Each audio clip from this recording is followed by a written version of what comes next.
My parents demanded I prove my love by handing over my $437,000 home to my sister. I said no, so my dad slammed a metal cake stand into my skull at her wedding. Then her fiancé revealed a secret that blew everything apart.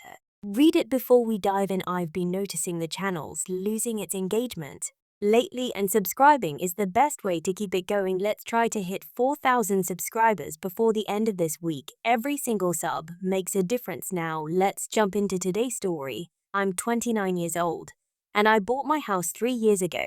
Every penny from my savings, bonuses, overtime hours, and sacrifices. It wasn't just a house, it was proof that all the years I spent grinding my soul into dust amounted to something real, something I could touch, something mine.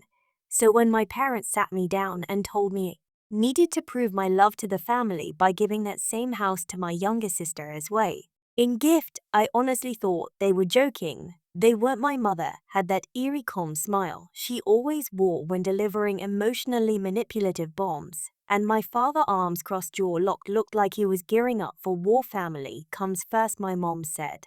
And if you love your sister, you'll do this for her. You're stable. You don't even have a boyfriend. You have time to get another house. Stable, as if stability was some curse I should apologize for, as if it meant I owed them something. My sister Leah sat on the edge of the couch next to them, clutching her phone like it was the shield. She didn't look at me, not once, just stared at the floor like she knew this was wrong or didn't have the spine to say it. You're not even married, Dad, added. Leah and Chris are starting a life. They need a foundation.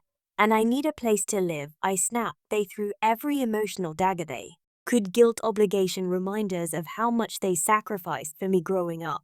And when that didn't work, they escalated. My refusal was taken as betrayal. From that moment on, I wasn't the daughter who had paid my way through college, who paid their bills when Dad lost his job, who fixed Mom's roof leak last winter. I was the selfish one. They stopped speaking to me for weeks. My texts were ignored. My false decline, my name wasn't even mentioned during family dinners I wasn't invited to. I found out later that Leah and Chris had gone ahead and printed wedding programs listing the house as their newlywed gift date. Assumed I'd cave, I didn't, and that's when everything started to unravel. The wedding was held at an overpriced vineyard my parents barely afford, but they pushed themselves to the financial brink to make it a daily I would never forget. And oh boy, it sure became that. I showed up because part of me was still holding on to some pathetic shred of hope that anyone would apologize or maybe even acknowledge how insane all of this had been. Instead, I walked into Whisper's peep. All turned and looked at me like I was the villain, like I'd shown up to spit on the cake. Dad avoided me completely. Mom gave me a forced hug and then whispered, "You're lucky we even let you come." Then came the reception. Everything hit the fan in the middle of the cake cutting. Chris, least fiancé, seemed tense all evening, clinch jaw, glassy eyes. When the MC called for a speech, he stepped up with a champagne flute and didn't toast. He talked before we continue. "I need to say something," he said. "There's been a lot of talk about family lately, about what we owe each other, about love." Leah looked panicked. I saw her shaking her head, barely skeptical, silently begging him to stop. "Chris, didn't I learned a few things over the last couple of months, things that made me question not just this wedding, but the people standing behind it." Silence. Fork stopped clinking. People leaned in. Chris turned toward me. He said, "You're the only person in this room who hasn't lied to me." I froze. He continued, "Your sister's been lying to me about money, about where she's been, and about who she's been seeing. 2 weeks ago, I found messages between her and your cousin David. Graphic, emotional, and frequent. They'd been sleeping together. And she planned to tell me after the wedding, after the honeymoon, because she didn't want to lose the lifestyle." Someone, guest list, started crying. Mom stood up and shouted, "Chris, please, this isn't the place." Chris ignored her. I was going to let it go, I really was. But then I found out about the house, that they tried to pressure her sister into giving it up, that this whole wedding, this whole circus was built on manipulation. He turned to Leah. "I can't marry someone who doesn't respect their own family enough to speak the truth," he said, the champagne glass down gently. "I'm out," and he walked off the stage. I sat frozen, unsure whether to feel vindicated, horrified, or both. People were whispering now, openly, brutally. I stood to leave before things got worse. Then my dad came up behind me. "What did you do?" he hissed. "I didn't do anything. And you think this is funny? You think this is some kind of payback for the house?" Before I could say a word, he grabbed the cake stand, the thick metal base they just used, and slammed into the side of my head. Everything spawned I hit the floor, people screamed, someone grabbed him, someone else called 911.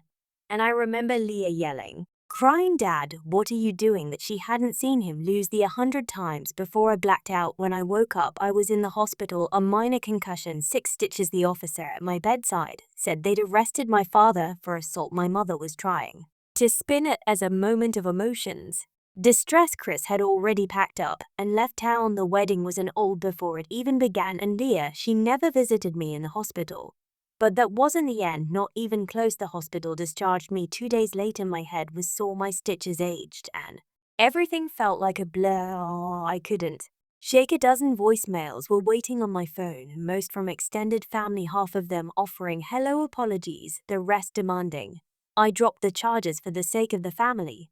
I didn't. My father spent a night in jail before my mother bailed him out. They sent a single text between them: "You've torn this family apart. We hope you're happy." Not a word about the assault, not a word about the lies, the manipulation, or the hell they put me through. And Leah's silence. The silence didn't last. 3 weeks later, I came home from the grocery store to find Leah sitting on my front steps, sunglasses hiding her puffy eyes, a suitcase at her feet, high. Or mascara had bled into the corners of her face like a smear of guilt. I didn't know where else to go, she said. The audacity made me laugh. An ugly, bitter sound. I didn't recognize this, my own. She looked so small in that moment, like a child who just learned the world could hurt. "Why would you think I'd let you stay here? I don't have anyone else," she whispered. "And whose fault is that she cried?" I let her. Then I told her she could stay the night, but only in the guest room. And only because I wanted answers. We sat at my kitchen table that night, nursing lukewarm tea and years of resentment. She unraveled, told me the affair with our cousin David had started a year ago in secret. She was never in love with Chris, but he had money, status, and her parents adored him. She didn't want husband. She wanted a future, and she thought he could give it to her. But David threatened to expose everything after I got engaged, she said. And Mom, she said, if I just got the house, we'd be secure, that maybe I wouldn't need Chris anymore. That hit me like a truck. Mom knew about David. Leah nodded. Since last summer. So my mother had not only tried to manipulate me into giving up my house, but she had done so while fully aware that the entire wedding was a lie. She was ready to sacrifice my future to protect Leah's illusion. And Dad asked, did he know? She hesitated. Dad thought you were being selfish. Mom told him you were sabotaging the wedding, big as you were jealous of me. That's why he snapped. It didn't excuse anything, but suddenly the rage made a sick kind of sense. Kids see me not as a daughter, but as a threat to their fantasy. Leah stayed for 3 days. On the 4th, she woke to find her suitcase by the door, a hotel voucher on top of it, and a note from me that read, "You burned every bridge. I'm not rebuilding it for you." I didn't hear from her again until 2 months later through a lawyer. Apparently my father was trying to sue me for defamation and emotional damages from the assault charges. Their legal claim said I'd exaggerated the incident and that the injury was accidental. They were hoping I'd back down and settle quietly. They didn't know me at all. My lawyer gathered the wedding footage. There were dozens of guest recording, and the incident had gone viral in a small corner of Facebook. One video even caught Dead saying, "I'll knock some sense into you," seconds before blow. When their lawyer saw the footage, they dropped the case, but it didn't. And their Chris reached out. He'd moved to Colorado, started over, said he felt like he owed me something. "I never believed all the stories they told me about you," he said. "But I didn't speak up when I should have. I'm sorry for that." He told me Leah had tried to contact him multiple times. She even flew out once to beg him to take her back, claiming she was pregnant. She wasn't. She was just spiraling. Then came the final nail. A year after the wedding that wasn't. My parents filed for bankruptcy. The Vineyard wedding legal fees and personal debts had bled them dry. They lost the house, the same house they'd once claimed they sacrificed everything to give us. My mother called me first time in almost a year. She was crying, said she was sorry, said she missed me, said they were struggling and could really use my help, just a few thousand to help them get back on their feet. I let her speak. Then I said, calmly and clearly, "You told me I owed Leah my house to prove I loved her. What did you give me to prove you loved me?" Silence. She started to cry again. I ended the call. That was the last time I spoke to either of them. It's been 2 years now. I still live in my house, the same house I nearly gave away to people who would have gladly ruined me. It's quiet now, peaceful, but every time I pass the old guest room, I might remember the girl sitting on the steps, suitcase at her feet, hoping I'd forget everything she'd done. and every time I see a medal cake stand at a store,